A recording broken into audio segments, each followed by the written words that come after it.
Union budget में 2025-26 का जो यूनियन बजट था उसमें पर्यटन के लिए 2541.6 करोड़ रुपए का आवंटन इंफ्रास्ट्रक्चर और कौशल विकास को मजबूत करने के लिए किया गया था। केंद्र सरकार ने यह कदम उठाया था। विनोद जी, लेकिन मैं आपसे समझना चाहता हूं कि अगर देखा जाए तो भारत का जो पर्यटन क्षेत्र है उसने आर्थिक दृष्टि से और रोजगार की दृष्टि से काफी महत्वपूर्ण योगदान दिया है पिछले 7-8 वर्षों में। अगर जैसा अभी आलोक जी कह रहे थे, जीडीपी की बात की जाए तो भारत की जीडीपी में इस समय पर्यटन क्षेत्र का योगदान 5.22% का है। अगर रोजगार की बात मैं करूं प्रत्यक्ष और अप्रत्यक्ष रूप से तो 13.34% का योगदान है। आप इस मुद्दे को कैसे देखते हैं?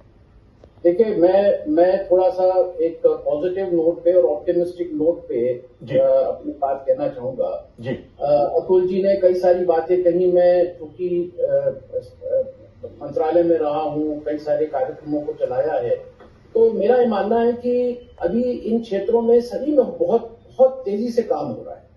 अभी जैसे सर्किट्स की बात करी, आज हमारे हेरिटेज सर्किट है, हिमालयन सर्किट है, ट्राइबल सर्किट है, कोस्टल है, रामायण सर्किट, ये सब व्यवस्थाएं हो चुकी हैं। जहां तक आपने कहा कि आर्थिक दृष्टि से किस तरह से, आप देखिए कि जब हमारे यहाँ इनबाउंड टूरिज्म होता है तो आप देखिए जो फॉरेन एक्सचेंज अर्निंग्स आती है वो एक्सपोर्ट की तरह है। आज अगर भारत को विदेशी मुद्रा चाहिए तो टूरिज्म, पर्यटन से अच्छा कोई दूसरा सोर्स नहीं है जिसमें आपको अपनी तरफ से कोई इन्वेस्टमेंट, विनियोजन नहीं करना पड़ता, लेकिन आपके पास विदेशी मुद्रा आती है। और इस दिशा में भले ही कुछ सालों में, पहले कोविड की वजह से, अब थोड़ा जियोपॉलिटिकल ऑर्डर थोड़ा सा जो है चेंज हो रहा है, उसकी वजह से इनबाउंड टूरिज्म में इतनी शार्प वृद्धि नहीं हो रही जितनी कि डोमेस्टिक टूरिज्म में हो रही है।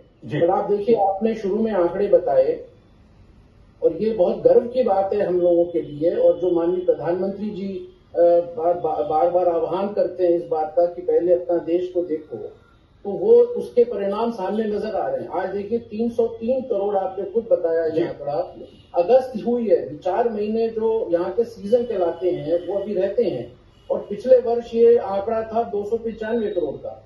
आप देखिए 4 महीने रहते हुए, इसका मतलब ये हुआ कि जो हमारा जो स्थानीय पर्यटन है, डोमेस्टिक टूरिज्म है, ये जिस तरह से फल फूल रहा है, जिस तरह से ये आगे बढ़ रहा है, इसके अपने जो आर्थिक फायदे हैं वो अलग हैं। इकोनॉमी एक एक्शन में आ रही है।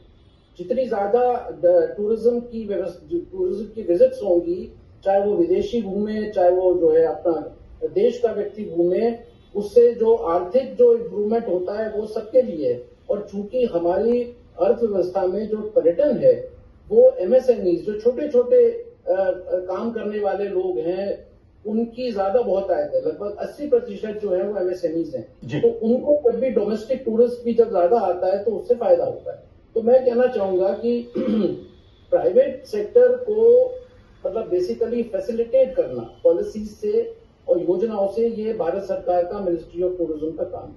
अभी हाल ही में देखिए बड़े अच्छे प्रोजेक्ट्स निकाले। स्वदेश दर्शन तो 2014 से चल रहा है। अब स्वदेश दर्शन 2.0 आया है, चैलेंज बेस्ड मॉडल पे, और अब एक और शासकीय करके आया। आपने राज्य सरकारों की बात करी, पर्यटन मंत्रालय और भारत सरकार ने ये जो योजना बनाई है शासकीय वाली, इसका बेसिकली आधे वो उद्देश्य ये है कि हम किस तरह से राज्य सरकारों को इंटरेस्ट फ्री लोन दें, और ये 50 साल में रिटर्न होगा। तो उसकी परफॉर्मेंस भी बड़ी अच्छी रही है, और पिछले दिनों में करीब 40 प्रोजेक्ट जो है वो 23 राज्यों को दिए गए।